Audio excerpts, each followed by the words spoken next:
Muy bienvenidos, amables oyentes. Agradecemos a Dios por su presencia, su audición a su programa Diálogo Bíblico. Estamos junto al pastor Horacio Rodríguez, que les habla Raúl Medina. Les saludo como siempre con un gran abrazo y nuestro mejor deseo, que el Señor le bendiga. Lucas escribió su libro, que se llama Lucas, es el primer tratado, según lo dice Hechos 1:1, donde dice en el primer tratado, oh Teófilo, hablé acerca de todas las cosas que Jesús comenzó a hacer y a enseñar.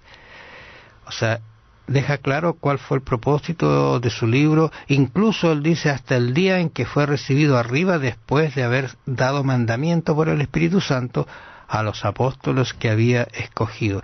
Ya comienza a perfilarse aquí que la misión de Jesús no solamente fue estar con nosotros, darnos a conocer cómo era el Evangelio de Salvación, cómo era su reino en nuestras palabras, pero dejó testigos para que estos siguieran esta labor y la llevaran al mundo entero.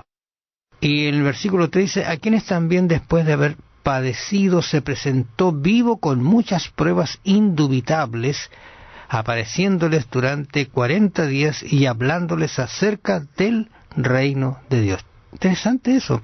Vuelve nuevamente a hacer énfasis Lucas en su libro del reino de Dios, y ahora en Hechos vuelve a aparecer la palabra acerca del reino de Dios.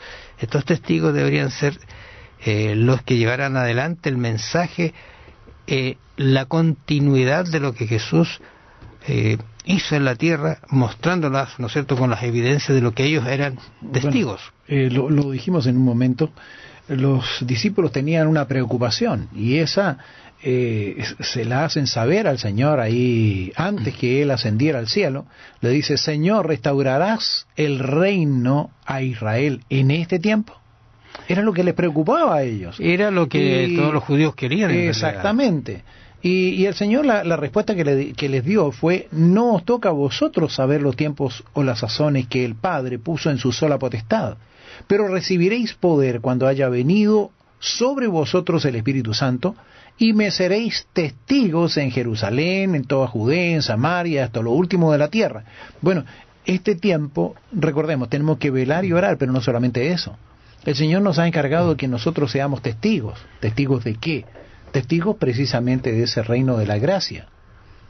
Testigos del Señor. Pero para eso debemos tener una experiencia con el Señor. De lo que ha hecho el Señor en nuestras vidas. Exactamente. Porque ese es el testigo. Grandes cosas ha hecho el Señor contigo. Porque podría ser que alguien diga, mire, ¿y usted lo vio a Jesús? ¿Estuvo con Él? ¿Cómo puede ser testigo? Bueno, Lucas no fue tampoco testigo ocular, pero qué cosa maravillosa escribió. Las investigó, preguntó, y lo que hacemos nosotros, recurrir, por ejemplo, a todo el Nuevo Testamento, y tenemos la historia completa de Jesús, cómo actuó, qué es lo que dijo, cuáles son sus perspectivas de venida. Fíjate que en cuanto a esa pregunta, hay quienes hacen la pregunta, bueno, tú no has visto al Señor, no has visto a Dios. Sí, pero también puedo decir, dime, si hay un testigo ocular de un ciclón, de este fenómeno, uno podría preguntarle, bueno, ¿y tú viste el viento? Dime, ¿quién ha visto el viento? El viento no se ve, pero se ven los efectos que causa el viento.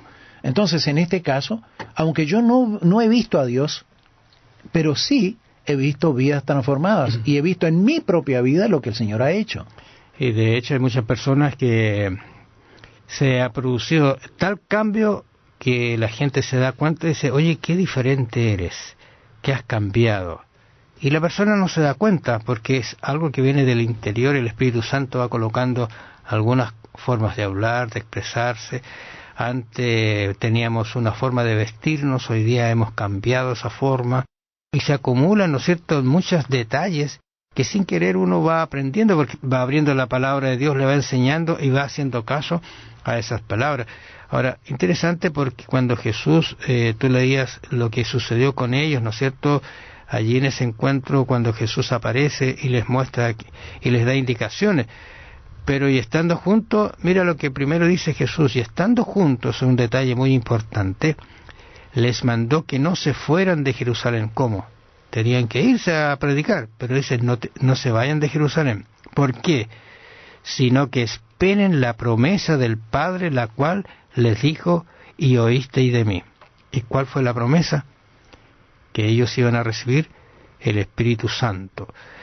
Y yo creo que lo que tenemos que hacer hoy día, de hecho, el Espíritu Santo, lo dijimos en algún momento, es el Dios que está con nosotros siempre, y a veces no escuchamos muchas oraciones suplicando el Espíritu Santo en nuestras vidas, no nos quedamos quietos, no nos quedamos tranquilos para esperar esa promesa en nuestras vidas y luego salir a conocer el Evangelio de Salvación. Cuán diferentes serían los resultados, ¿no es cierto?, en un mundo que está tan secularizado, está tan llano a entender cualquier doctrina esotérica por allí, y estas cosas que son tan ciertas, dejarlas a un lado. Nos toca a vosotros saber los tiempos y las razones, dijo Jesús, ¿no es cierto? Creo que una de las cosas que debemos estar seguros como cristianos es del regreso de nuestro Señor Jesucristo. Él lo dijo y lo cumplirá. Tenemos nosotros que estamos después de la venida de Cristo, de la primera venida de Cristo, nosotros podemos ver que el Señor prometió esa primera venida. Y desde Adán en adelante estaban esperando esa venida, pero el Señor la cumplió. Y así como vino por primera vez, vendrá por segunda vez. El asunto es que nosotros debemos hacer la preparación necesaria para que el enemigo no quite nuestra fe, no quite nuestra confianza, esa esperanza que el Señor ha puesto en nuestro corazón, no la quite, y de esa manera nosotros lleguemos a fallar. Uno está pensando en la primera venida de Jesús. Él vino y hubo muchos que no estuvieron preparados para recibirlo. Y desgraciadamente, fíjate, lo que no estaban preparados eran precisamente los religiosos. Los que más deberían haber las Escrituras, los que habían leído las Escrituras y sabían lo que decían las profecías. Ellos no estaban preparados. Por eso, después de eso, nosotros conocemos eso. Entonces, no podemos dejar que eso se repita en cada uno de nosotros. Y yo siempre recuerdo el caso cuando llegaron los Reyes Magos. Es una historia que se cuenta, pero hay detalles allí que son muy cruciales en relación a su segunda venida, haciendo ligación entre los hechos y lo que estaba sucediendo. Por ejemplo, dice, ¿dónde iba a nacer el Mesías? Sí, tiene que nacer en Belén, y en Belén estaba, para allá iban. ¿Te fijas? Esa relación, o sea, la sabían. Qué triste, porque la sabían, pero no lo estaban esperando. Y no lo esperaron ni lo atendieron tampoco. Así es, justamente. Ahora tenemos que estar seguros de que Jesús regresará. Pero también nosotros debemos esperar que Jesús regrese en el tiempo en que Él ha establecido, no en el tiempo que nosotros creemos que va a venir. Es interesante la palabra de Pablo ahí en Gálatas, la que les escribió a los cristianos de Galacia, en el capítulo 4 y el verso 4. Cuando vino el cumplimiento del tiempo. Cuando vino el cumplimiento del tiempo, el Señor sabe en qué momento.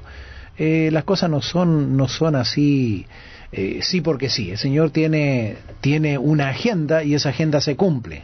Y esa agenda se va a cumplir cuando nosotros de alguna manera seamos testigos del Evangelio de Jesús, de ese reino de gracia que pronto será el reino de gloria. Gracias, amables oyentes, por su atención. Los esperamos mañana en una nueva audición de su programa Diálogo Bíblico. Bendiciones. Tenemos que reconocer que el Señor nos ha dejado todo lo necesario para que nosotros estemos preparados.